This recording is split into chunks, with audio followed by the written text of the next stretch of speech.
Ranking Member Grassley.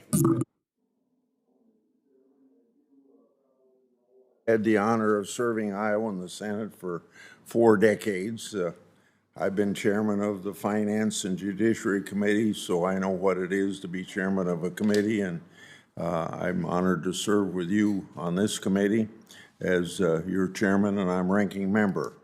I've seen plenty of problems facing our nation, and most were resolved through bipartisanship.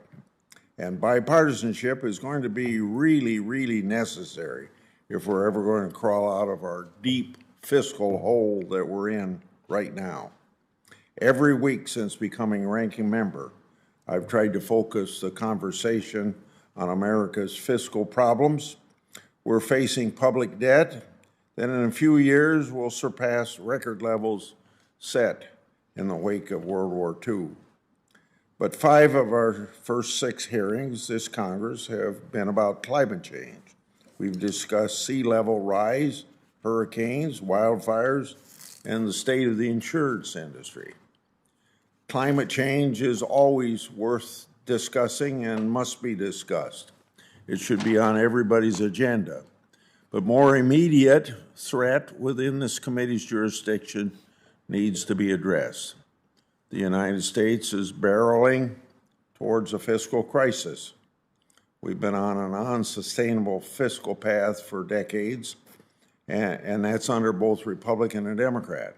And bipartisan pandemic spending accelerated our journey to this fiscal cliff that we're facing. In times of national crisis, the federal government must be able to respond with emergency spending.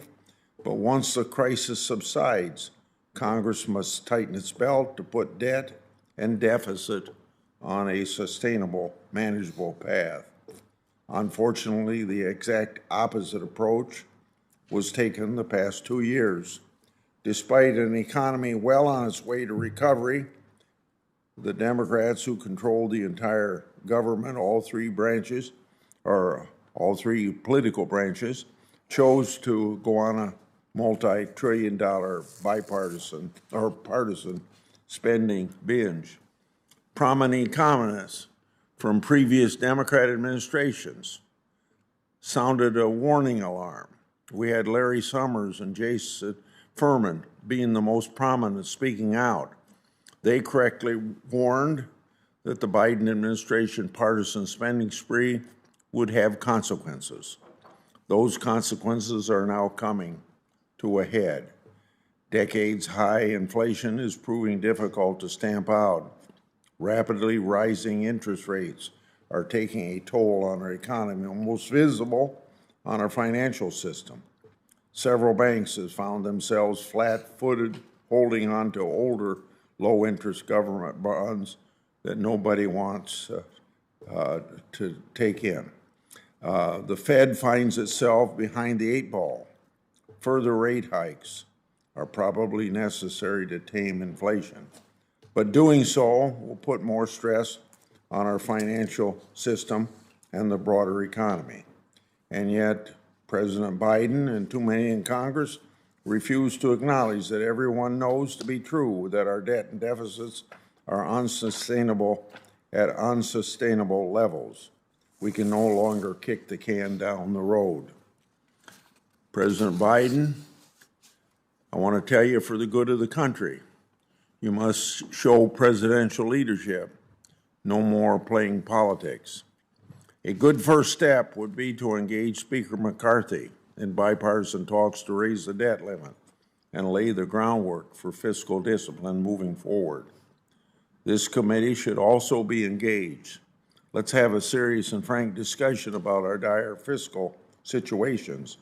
Let's hold bipartisan hearings with respected economists and policy experts from both sides of the aisle. Let's examine our finances and find solutions. So let me be clear. I support an all-of-the-above approach to energy production. The majority of Iowa's energy comes from wind. I've been credited with creating the wind energy tax credit. We get 60% of our electricity today from wind, and in 3 or 4 years, that'll be 80%. I support renewable technologies before becoming more and more competitive. I hope 30 years ago when I got the wind energy tax credit passed, I was 10 or 15 years ahead of any discussion of climate change at that time. So I don't think I have to take a backseat to anybody doing what we can to fight global warming. Now we have oil and gas is clearly dominant in the United States energy sector. The reality is that fossil fuels account for 79% of U.S. energy consumption. It's naive to think that an energy transition will happen even in 10 years or that markets won't be able to keep up. Environmentalists blocking the permitting of new energy and mining projects will cause further delay. And for the United States to change to renewables is entirely proper. But when you think about how the third world nations are dependent upon cheap energy, and if we want to help them get out of the poverty hole that they're in, we're doing an injustice to them if we believe in that. Besides, we seem to be backing up the use of child labor in the Congo when we get lithium out of the Congo for our batteries, for our cars. So we need diversity to maintain energy security, and energy security is, of course, national security. Even President Biden understands that we're going to need fossil fuels well into the foreseeable future. So, Mr. Chairman, you've made your message on climate change loud and clear, but let's also focus on the immediate threats that's squarely within this committee's jurisdiction. I thank you very much for listening to me. Well, Ranking Member, I turn to you, Senator Grassley. You know, quite regularly we preached by corporate elitists that think that we ought to be carbon neutral by some arbitrary dates. And then we see the hypocrisy of how they fly around the world in their private jets, Dr. Zeiker, and then they say they can pay for it because they have the wealth to buy carbon credits. And then they talk about how they want to save the planet and help the working class of America by paying lip service to environmental justice. But no one ever addresses just how harmful their decarbonization dreams would be in practice. So to you, what impact would federally imposed divestment from fossil fuels have on the U.S. economy?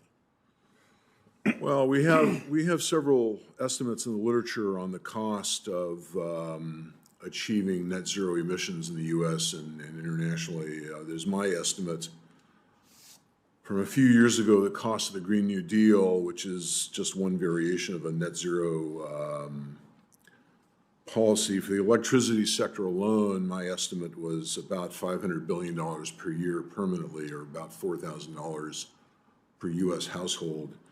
The American Action Forum, Doug Holes-Aiken wrote a study. He used to be the head of the Congressional Budget Office. He used a somewhat different methodology and came up with numbers roughly equal to mine, about $500 billion per year.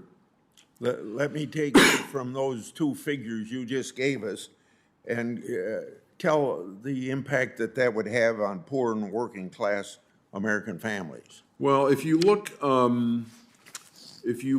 at the data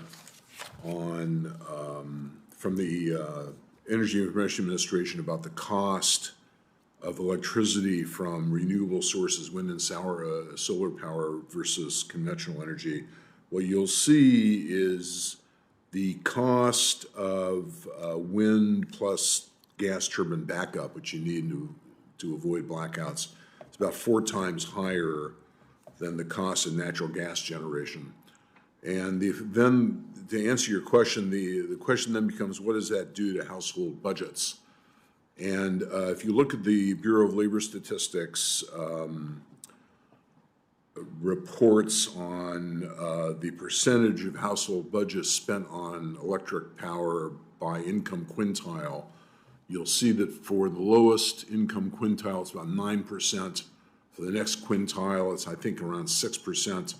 And it's a declining percentage of household budget as you move up the income ladder. So there's no question these policies are really highly regressive unless they are funded by taxpayers through the tax system, in which case we should double the cost amounts at a minimum because of the excess burden or deadweight loss, if you want to call it that, of the tax system.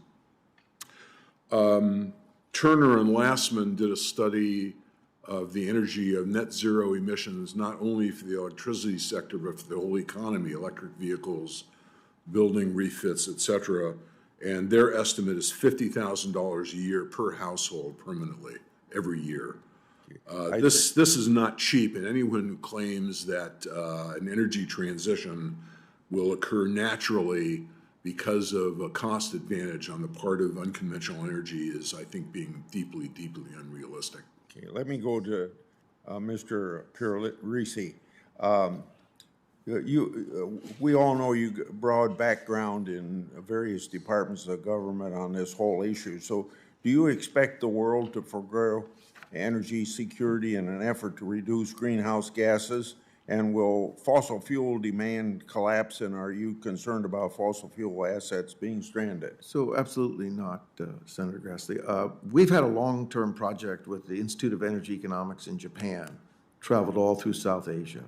And when you meet the local political leaders and energy planners in those countries, they tell you they'd like to buy gas if it were cheaper, but if they can't get it, they're going to get coal. And so it's so misguided. We can put a lot of gas on the water. We can produce a lot more natural gas in this country. And even at the upcoming G7 meetings, you're going to see some disagreement on the role of gas. And unfortunately, I think the current administration is sort of opposed to making a strong statement and to promote the use of gas as a form for energy security and cost effectiveness.